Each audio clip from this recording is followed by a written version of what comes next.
আজকে বানিয়ে দেখাবো চিলি পনির। পনিরগুলোকে ম্যারিনেট করে নিয়েছি, নুন, হলুদ, জিরের গুঁড়ো দিয়ে সব মাখিয়ে নিয়েছি, কর্নফ্লাওয়ার।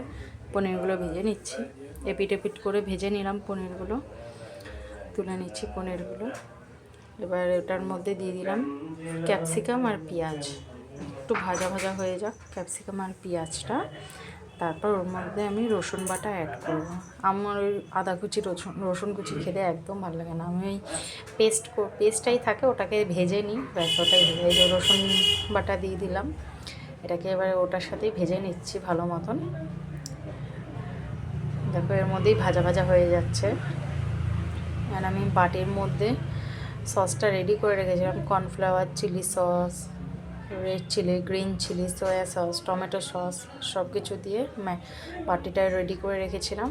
এই দিয়ে দিলাম, দেখো ফুটে গেছে। এটা মধ্যে নুন চিনি দিয়ে দিলাম। আমি একটু নুন দিই, সসে নুন থাকে, তারপরেও আমি হালকা একটু নুন দিই।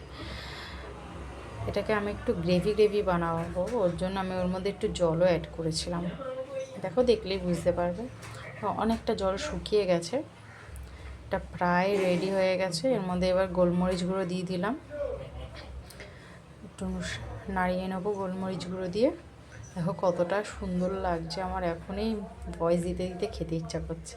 রেডি।